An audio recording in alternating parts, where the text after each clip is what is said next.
Now, the greatest radio shows of all time. Suspense. The Shadow Node. Washington calling David Harding, Counterspy. Classic radio theater. The Great Gildersleeve. Fibber McGee and Molly. Dragnet. Gunsmoke. The Lone Ranger. Now, step back into our time machine with your host, Wyatt Cox. Good evening, friends of the Inner Sanctum. Crime and espionage with an episode of Counterspy, starring Don MacLachlan and Mandel-Kramer, a fictionalized version of the FBI. Originally broadcast on May 30th, 1948, this episode entitled The Case of the Camera Happy Crook. David Harding, Counterspy, presented by the makers of Old Nick and Bit of Honey candy bars.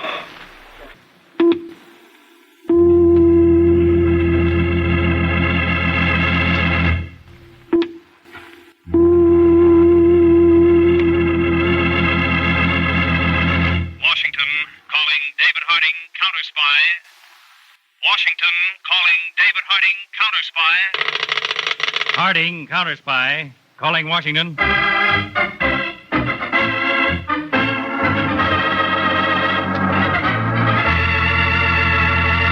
David Harding, Chief, United States Counterspies, especially appointed to investigate and combat the enemies of our country, both at home and abroad, and to secure for every American the rights which are his under our Constitution.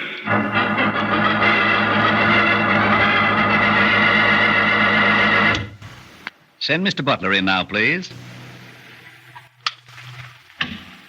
Mr. Tiffin? That's right, Mr. Butler. Come right in. Sit down. Thank you.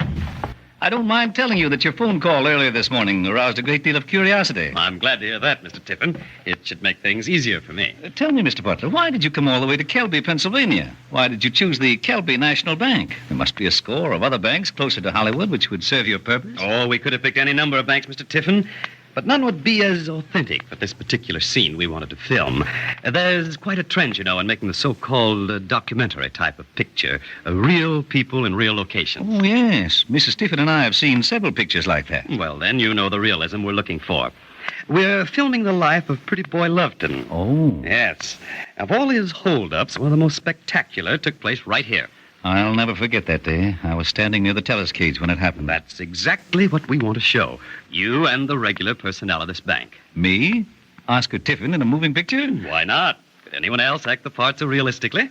What would this entail on the bank's part, and when would you like to do it? At the most, a 2-hour interruption in your normal routine. Oh, is that all? That's all. We'll shoot the scene without sound, so that any extraneous noises won't interrupt the shooting. We'll put the sound on film later. As for when we'd like to do it, the sooner the better.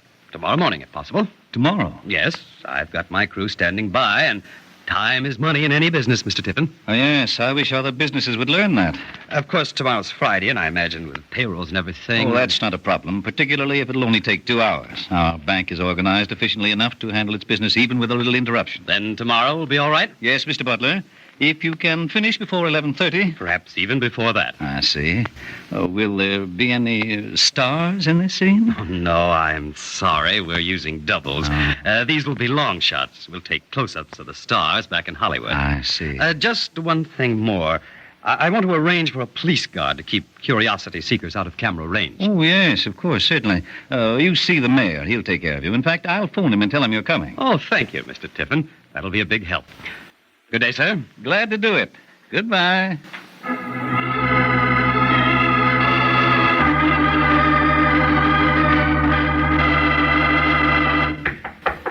Come in. Come in. Sergeant Lynn? Yep. I'm Mr. Butler. Oh, you're the fellow who's going to turn Kelby Pa into Hollywood Cal. What? Pa and Cal, little joke on the abbreviation. Oh, yes. Well, Sergeant... Know all about it. Commissioner called and said the mayor said to give you all the cooperation in the world. Well, I can't do that, but I can give you all the cooperation in Kelby, PA. That will be sufficient, Sergeant. Now, what I want... You got 'em. Give you the best men on the force. 9:30 tomorrow morning, Commissioner said. That right? Yes, it is. Gonna need some folks inside the bank, aren't you? Well, there'll be... Well, my wife, Agatha, is a regular depositor there. She'd be glad to help you out. Always hankering after movies anyhow. Be true to life, too. Sticks every cent I make in there. Oh, I'll be happy to have your wife in the picture, Sergeant. What time you want her to be there? The same time you come with the police. Right. 9:30 it is. I'd better call her and tell her all about it. Give her a chance to primp up some. You know how a woman is about those things. I understand. See you tomorrow morning, then.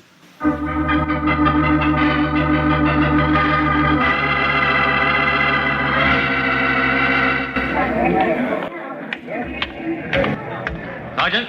Right here, Mr. Butler. We're going to start shooting in a few minutes. Gotcha. Everything's all set out here. Got officers at both ends of the block diverting traffic, and these men here will hold back pedestrians. Good. Now, I'll give you a picture of what's going to happen so that none of your men can get into camera range. I'm listening, Mr. Butler. How's Agatha doing? Agatha? Oh, fine. Excellent. Just the type we need for the picture. Yeah? Good. Now, you know we're shooting this silent. Yep. But there still may be plenty of sound made. People yelling, guns shooting, and perhaps even the burglar alarm will be set off. I see. I want to mirror the sound of the excitement in the faces of the people in the picture. Gotcha, Mr. Butler. Now, first, after the robbery, I'll back out of the door there. Then, the two cameramen will come after me, and we'll all get in the first car. Right. Then, Mr. Black and Miss Smith will come out with drawn guns and get into the second car. I see. We'll both speed off, and as soon as we've turned the corner, you can let things go back to normal. Unless, of course, we need another take. It's all straight. One thing more. Yep. Mr. Tiffin and some of the bank employees will come out shouting, help, robbery, police. Don't get between them and the camera. I want some shots of that. You bet. Now that that's straight, I guess we'd better get started. See you, Sergeant.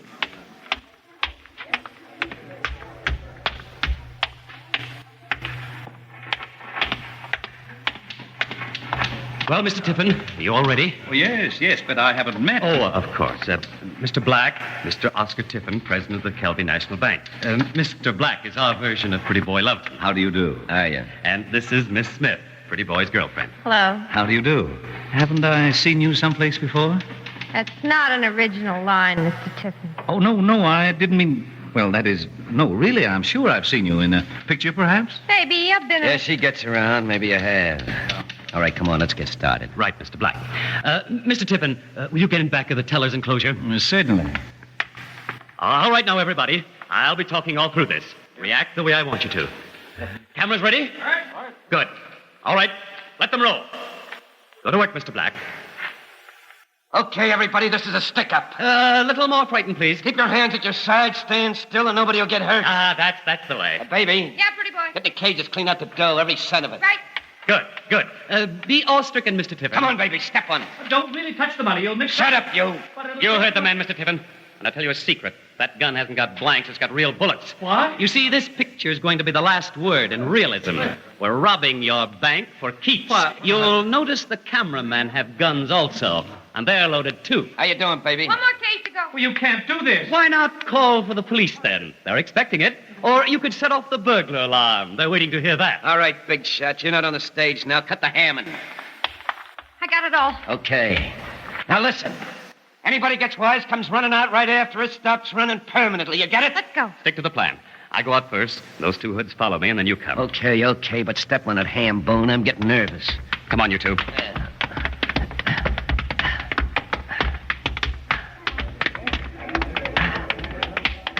How's it going, Mr. Butler? Perfect, Sergeant. Perfect. Agatha, all right? Wonderful. In the car, you two.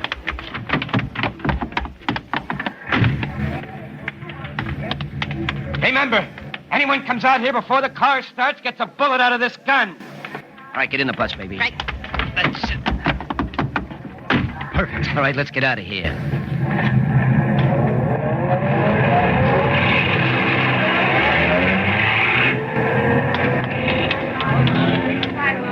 Police! Robbery! Stop them, Sergeant! Hey, that's good, Mr. Tiffin. You ought to make acting your business. Acting? That was no acting, you blockhead. They What? really held at the bank. What? They weren't actors. They were crooks. They cleaned out the bank. Over No. $200,000 in payroll money. Don't stand there like a lunkhead. Get after them. Get after them.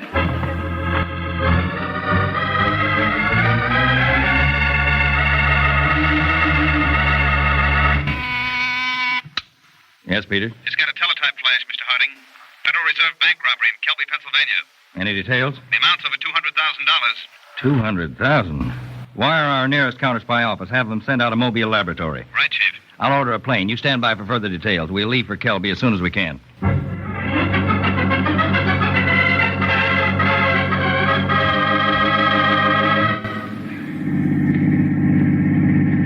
Oh, honest, Gus. Did you ever see a look to match that banker's face when I told him it was a real holdup? You didn't get a load of that dame near the teller's window, Marty. She just passed right out. That was Agatha, the sergeant's wife. I'll bet he's hearing from her right now. Look, Marty, let's not be so happy about this. We're not out of it yet. What are you worrying about, Gus? We switched cars, paid off the boys, and still have over 150 grand, and we're heading for New York. Well, I won't be happy until we're there. I don't like it out in the sticks. How much you pay those guys, Marty? $10,000 apiece. The highest fee any cameraman ever got for such little work. You know, I half wish you'd taken pictures. I'd give anything to see how I looked. That'd be all we'd need, Dolly. Pictures of us. Stick to your driving, Gus. We want to make New York by morning. Dolly, What? I did. Did what? Took pictures. What? What's the matter with you two? Nothing, guys, nothing. I just got rid of my stockings. Oh, that's a dame for you. No kidding, Marty. Yeah.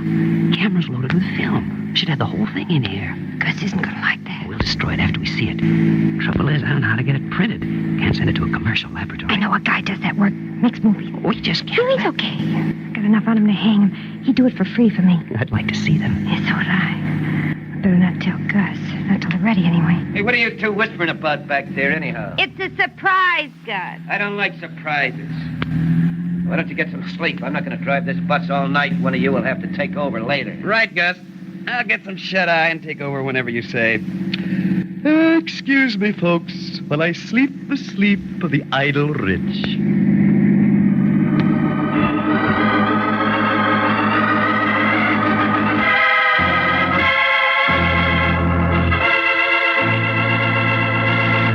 We'll continue our David Harding Counterspy case for Old Nick in a moment.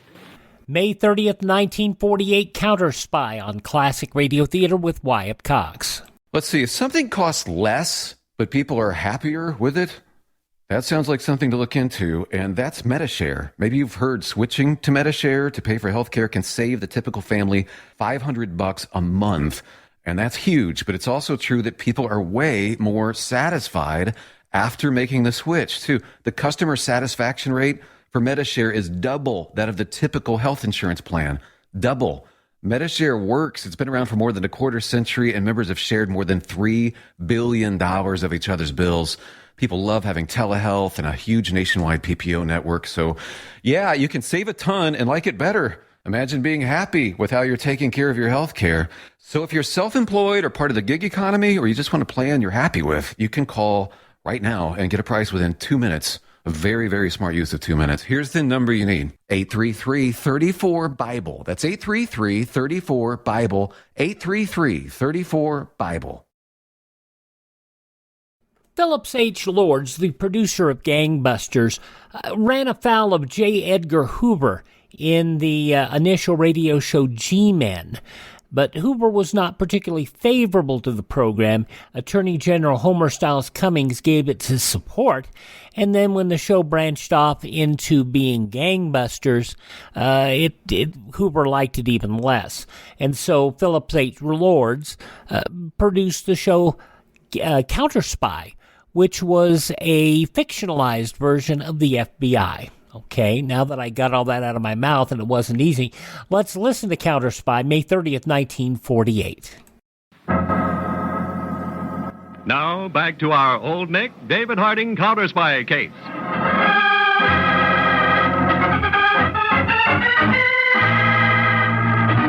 I don't think I'll ever be able to live this down, Mr. Harding, not ever. Now, Mr. Tiffin, don't be too hard on yourself. To be taken in by such a fantastic scheme. Well, a less fantastic scheme probably wouldn't have been successful. You've read how pranksters have opened street excavations or imposters have posed as foreign diplomats. As a matter of fact, we have records telling how moving vans have been backed right up to closed-down homes and the contents just taken away. All in broad daylight with no attempt at secrecy. They certainly had a bold plan this time, Mr. Harding. Well, that very boldness did half of the criminals' work for them. I'm not sure that I wouldn't have been taken in by this scheme myself. I wired to the address this butler gave me and got back a very impressive answer. Well, I'm having that address checked now. Probably it's just a mail drop. Well, the whole thing is so incredible. Well, now, try to calm down, Mr. Tiffin. See if you can describe the people involved. This man, Butler, You remember what he looked like? I'll never forget. Let's have the description then. He was 5'9" or 10, blue eyes, bald-headed, pale complexion, had a little red mustache. Very smooth talker. Yes, I can imagine. What about the other two who were supposed to be actors? Well, they both had makeup on. The man, I can't tell you much about. He just impressed me as a Hollywood-type gangster. And the woman? Now, there's something. I'm sure I've seen her before. Oh, you have? But I can't for the life of me remember where or when. On a trip someplace, perhaps? I just don't know, Mr. Harding. Well, forget about it for a while. Those things can't be forced.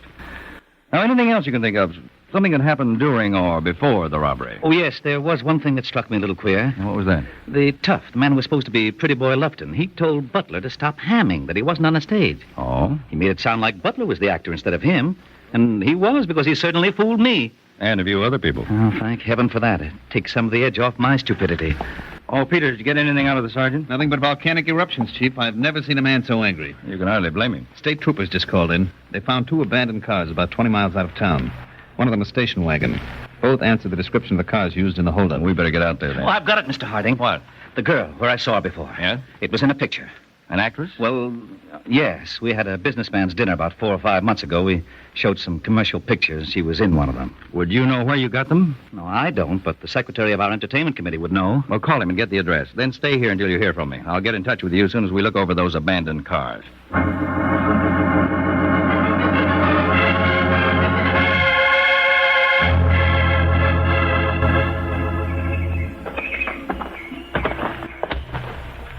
Now, they switched cars here, all right, Chief. Bronson from our laboratory says there are impressions of 3 different sets of tires. Well, there's this makeup kit that interests me. Tiffin said the 2 actors wore makeup. I don't know much about the theater, but this looks like a professional kit to me. New York manufacturer. We can't try tracing it. Yeah, we will. What about the car? Stolen? Yes, the station wagon belongs to a New York florist. Bronson scraped off that Picture Productions label on the door. The florist's name was underneath. New York. One crook tells another to stop hamming. A makeup kit. Plenty of theater in this crime. The whole idea was theatrical. And it worked. Is there a phone in this laboratory unit? Yes, Chief. Who are you going to call? Tiffin. I want to find out if he's got the address of the place where his club got those films. No.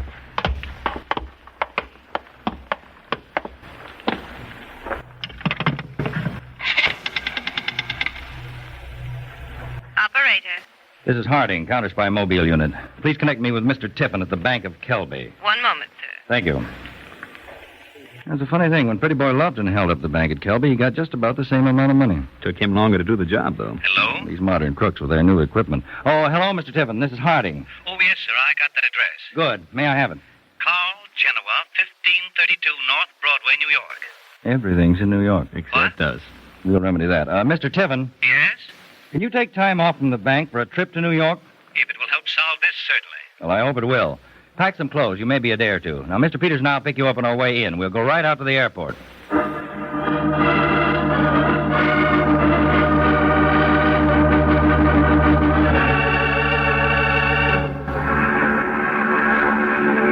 Flight 2 from Boston arriving on runway 3.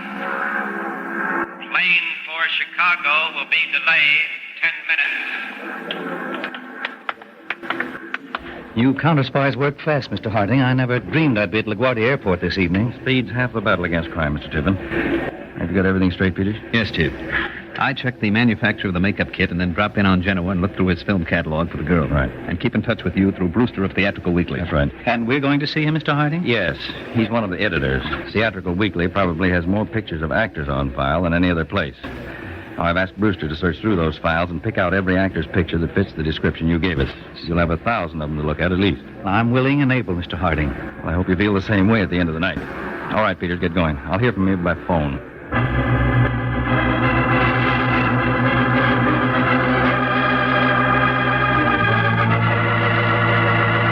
There you are, Mr. Harding. 827 pictures of actors 30 to 35 years old, 5 feet 8 to 5 feet 11 inches tall, including elevator shoes. Oh, Mr. Brewster, I said bald also. You don't know actors, Mr. Harding. There are no bald ones between 30 and 35. They all wear toupees, particularly when they have their pictures taken. Oh, dear me. Well, yes, I know, Mr. Tiffin. Do you think you could detect some resemblance even if he is wearing a toupee? It's possible. Well, I'll tell you yes, what. You lay aside any picture that looks even faintly like this man Butler. Then I'll have all those retouched and you can go over them again. Well, I'll try, Mr. Harding. Good. Mr. Brewster, have you got any spot where Mr. Tiffin might look at these pictures undisturbed? Next office, we'll carry the pictures in there. I'll...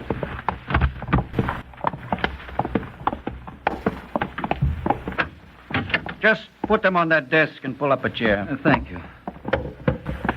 Now, take all the time you want, Mr. Tiffin. Don't overlook a single picture he might fit. I'll do my best, Mr. Harding. Tell me, Mr. Harding, do you really think an actor engineered this job? Well, the circumstances all point to it. Well, then you're in luck. What do you mean? He'll pull some boner, trip himself up somehow.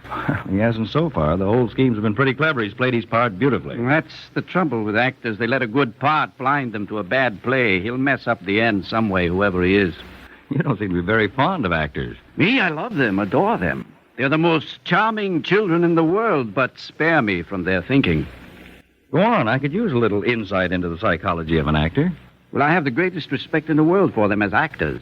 As anything else, no. In fact, they should be quick frozen. What? Yeah, like meat. You put them in a part, let them play it. Then when it's over, you put them in a quick freezer until another part comes along. This way you don't have to pay them or feed them, and all they have to do is act. Which is all they want to do anyway, the screwballs. Well, it's a novel idea, at least. Yes, actors should be quick probably the call you were expecting, Mr. Harding. You take it. Oh, thank you. And the conclusion of Counterspy in the case of the Camera Happy Crook, along with an episode of yours truly, Johnny Dollar, as we continue with the reasonable doubt matter when Classic Radio Theater with Wyatt Cox continues. But first, these messages from your favorite radio station. No offense, but are you a little fat when you look in the mirror? How would you like to learn the secrets to lose 3 to 5 pounds a week easily without joining the gym or going through any crazy diets? It's called Body Sculpt by Med Diet. For the last 2 decades, we've been helping people just like you that have pounds they want to shed. We've helped millions of people lose thousands and thousands of pounds over the years. And now it's your turn. Learn the secrets of how to lose weight with one simple phone call. You'll see an amazing difference in a matter of days. Don't believe us? We'll offer you a money-back guarantee. If you're ready to start losing weight right now, call right now to learn more about your risk-free order to Body Sculpt. Call for your risk-free offer. 800-738-5332. 800-738-5332. 800-738-5332. That's 800-738-5332. Are you in bad pain? You know what I mean. Your knees hurt. Your shoulder hurts. Your elbow and back are constantly killing you. And I'm sure you've tried every pain pill or cream available at the drugstore. Am I right? Well, here's something you haven't tried. Pain Magic. Pain Magic is not available at any drugstore. The only place you can get it is by calling the special toll-free number I'm about to give you. And to make things even better, call right now and find out about our buy one, get one free offer. We're so confident it'll work for you that we offer a free bottle with your purchase. No prescription required. Call now to learn how you can get Pain Magic and get rid of your pain. Remember, your results may vary. 800-492-8164. 800-492-8164. 800-492-8164. That's 800-492-8164.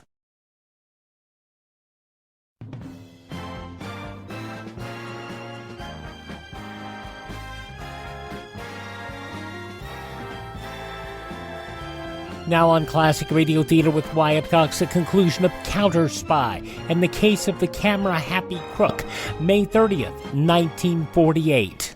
Hello? Is Mr. Harding? Speaking, Peter. Oh, Chief. You got something? Yes, but I don't believe it. What? It just doesn't happen this way. What are you talking about? Did the makeup kit turn up anything? Makeup kit? Who cares for that? Chief, I'm calling you from the offices of Carl Genoa. You knew the girl? You, the girl. Look, Chief, now, I have not been drinking. Get that clear. It makes some sense, Peters. I can't, because I just walked in as Genoa finished processing a moving picture of the holdup. What? That's right. They really took pictures. Oh, no. I said the same thing, Chief, but I'm holding the film in my hand. How could anybody be so stupid? I'll bite. How? You stay there. I'll be over right away. Don't worry. I couldn't move now. Goodbye. Goodbye. Did something happen, Mr. Harding? They actually took pictures of the holdup. See, I knew it. I knew he'd pull a boner. That's so stupid. How could anybody... Actor psychology, Mr. Harding. It's not stupidity, it's vanity. There isn't a ham in the world who'd pass up a chance to look at himself acting. Yeah? Well, that's one picture I'm going to see right now.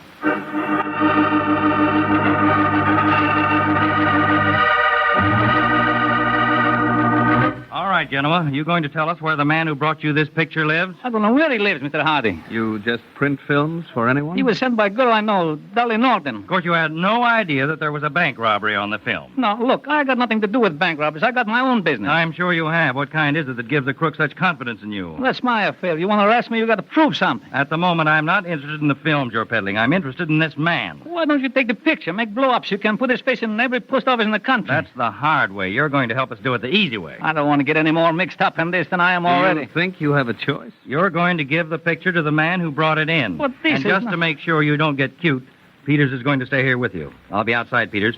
If anybody picks up that film, we tail him. Right, Chief. But I don't know when he's coming. Who knows how long you'll have to wait? That's all right, General. We've got plenty of time. If you don't cooperate with us, you'll get plenty of time, too.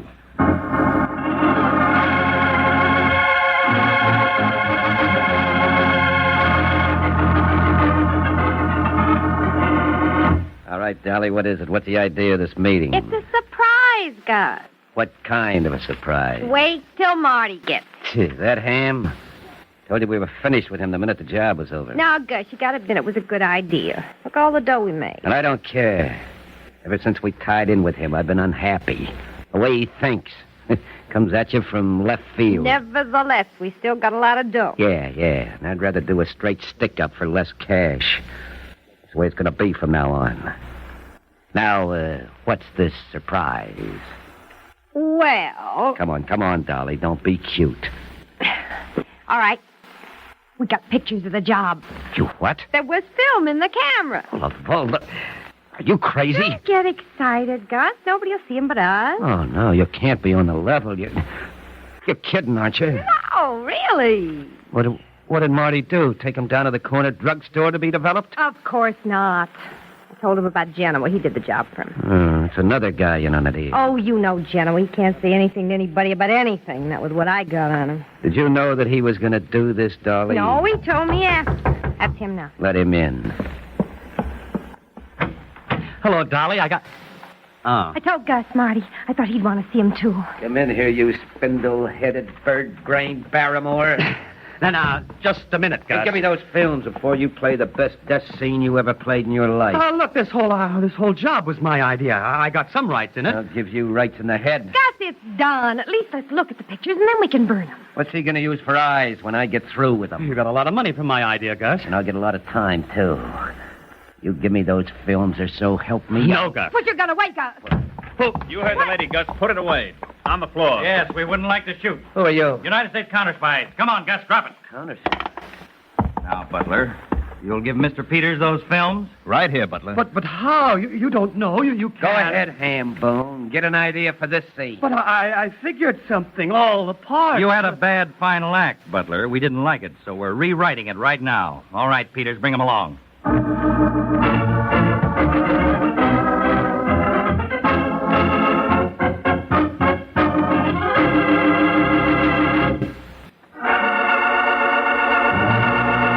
This is David Harding.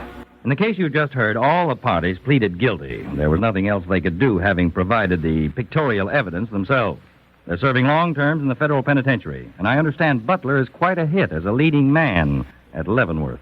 Tune in next Sunday, same time, same station, for the case of the man with the tattooed eye who successfully buried himself until the counterspies had him fingered by a woman in white. The award-winning Case of the Recruited Nurse on David Harding, Counterspy.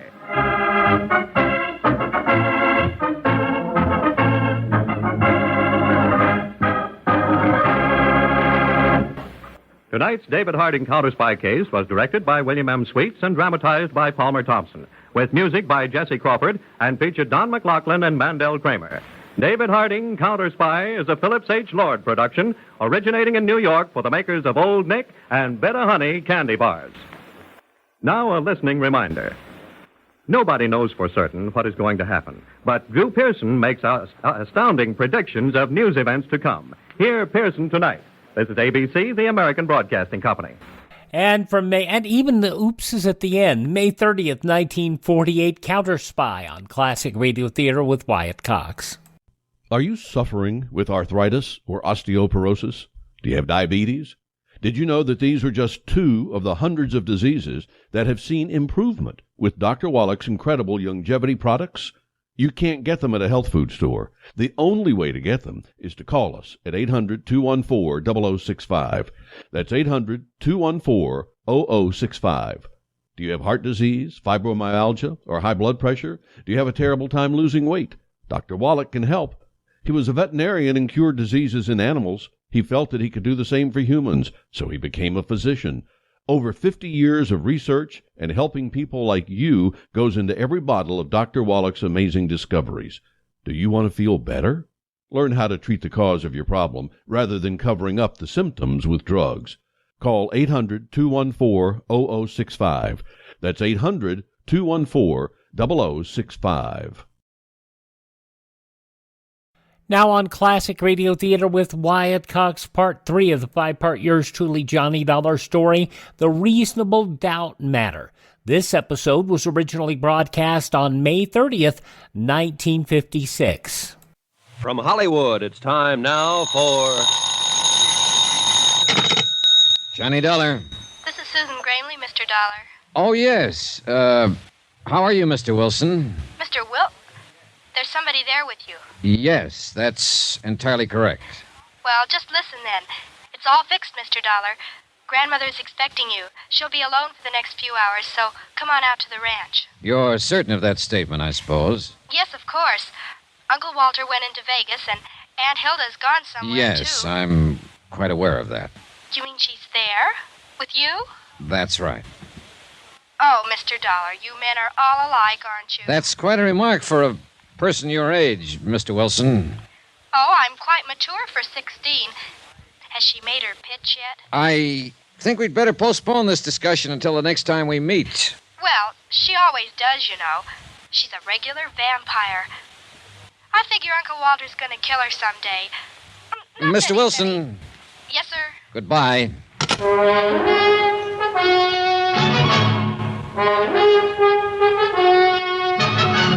Tonight and every weekday night, Bob Bailey in the transcribed adventures of the man with the action-packed expense account, America's fabulous freelance insurance investigator. Yours truly, Johnny Dollar.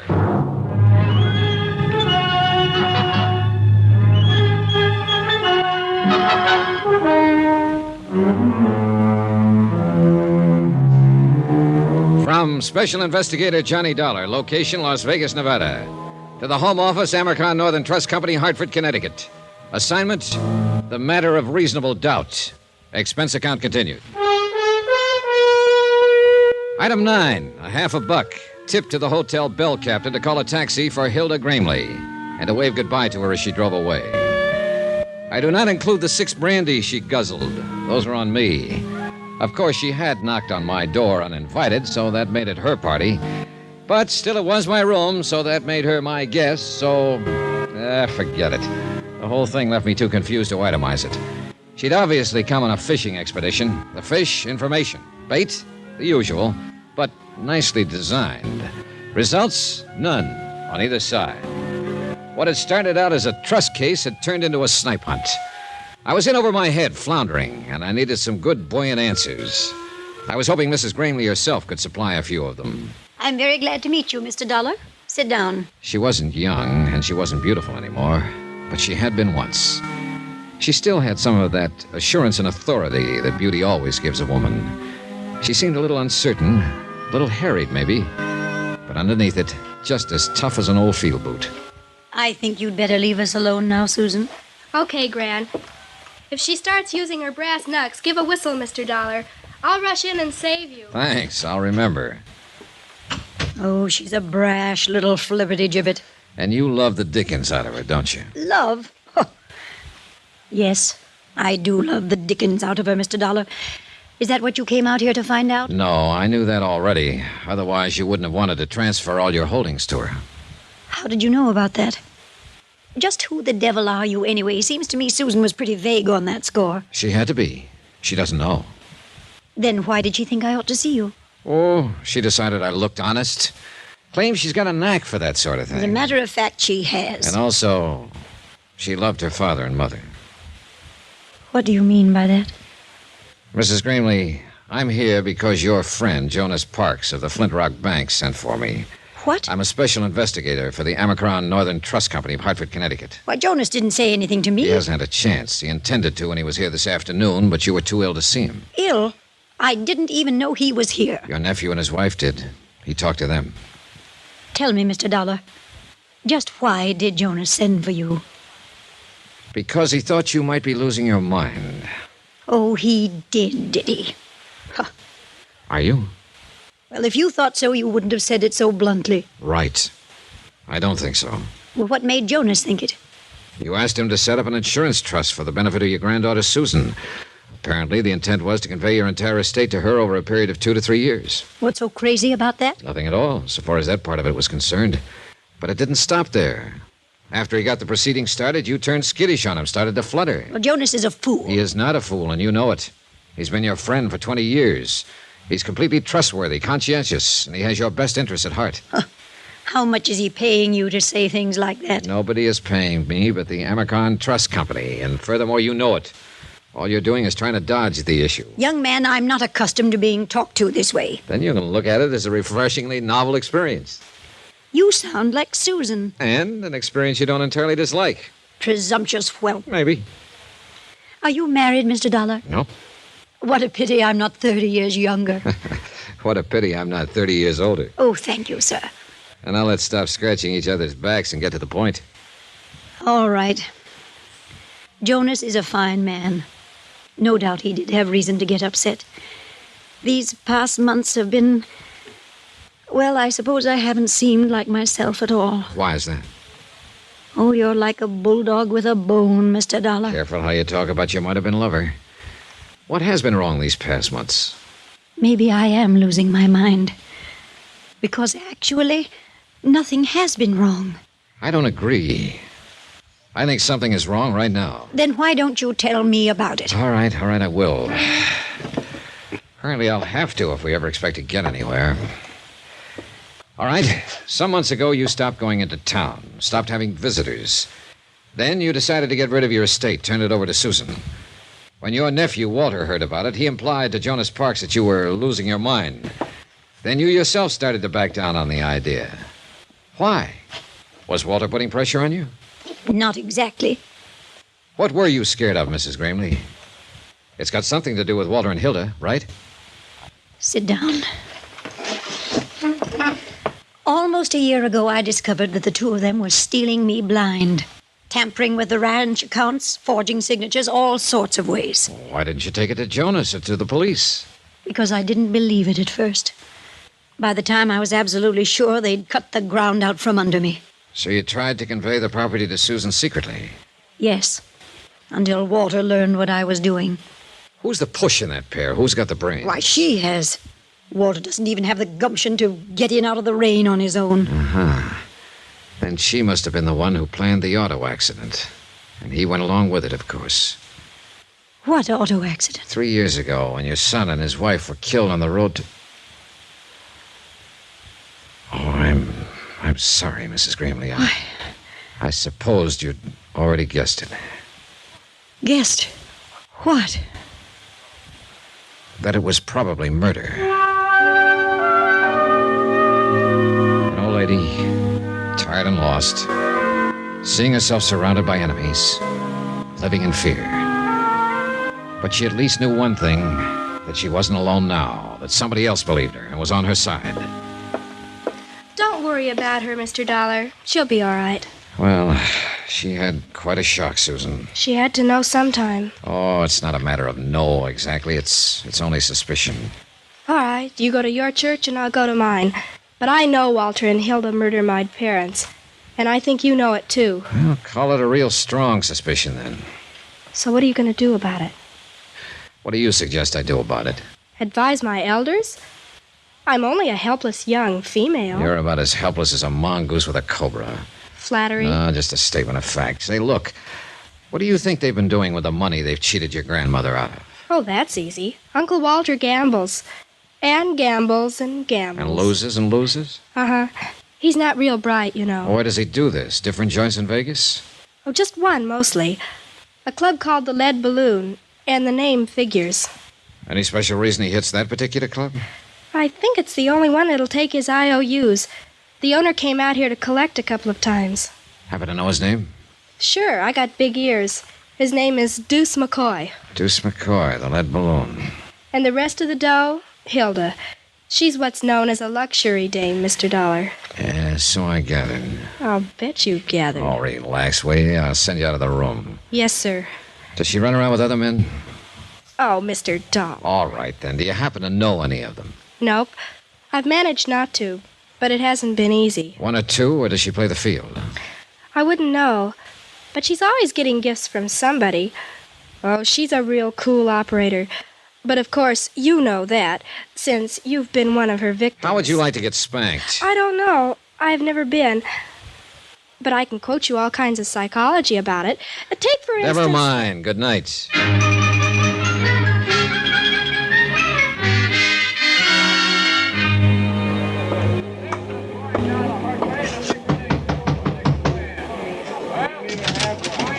Yeah? Your name McCoy?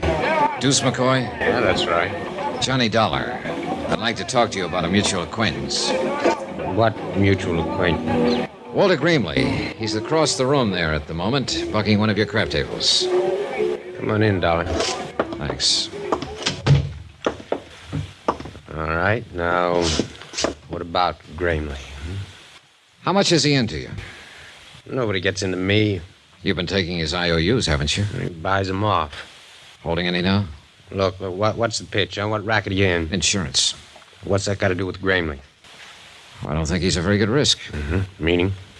He's probably going to be doing time for embezzlement before long. So why are you telling me about this? Well, I thought you might be interested, since you've been taking his IOUs. Oh, you're big-hearted, is that it? You're just being neighborly? You might put it that way. Yeah, now, I might not. Now, what is your angle? Is Gramley a personal friend of yours?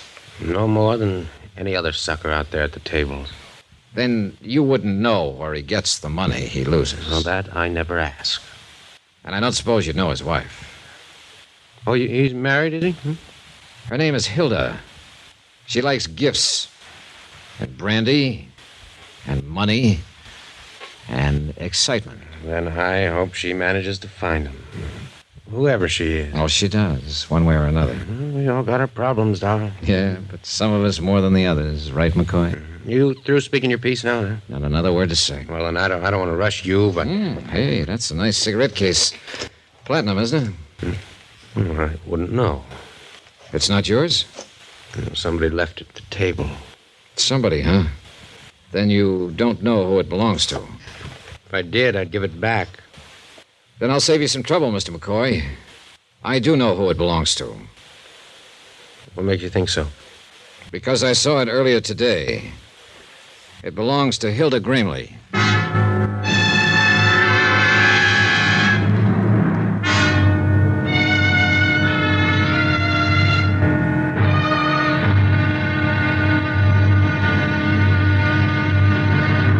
Now, here's our star to tell you about tomorrow's intriguing episode of this week's story. Tomorrow, the pressure hits the top and the whole mess starts to crack. Join us, won't you? Yours truly, Johnny Dollar.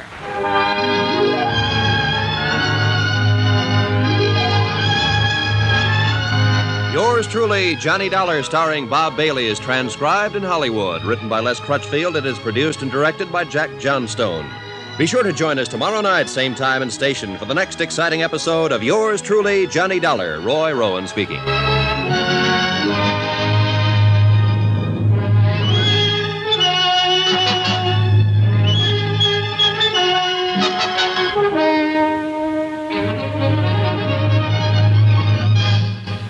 May 30th, 1956. Yours truly, Johnny Dollar on Classic Radio Theater with Wyatt Cox. Thank you so much for making us a part of your day. Would you please thank this radio station and support their advertisers? It is their kindness and courtesy that allow us to be with you each and every time we roll around here. Also, if you miss a day, you don't have to miss a show. You can find our shows on demand at Spotify, Spreaker, Apple Podcasts, Google Podcasts, Amazon, many other places by just searching for Classic Radio Theater with Wyatt Cox. That's Classic Radio Theater with Wyatt Cox. You can also find our shows at my webpage, classicradio.stream. Classicradio.stream. Tell all your friends the great radio shows are right here at this spot on the dial. Classic Radio Theater with Wyatt Cox on your favorite radio station.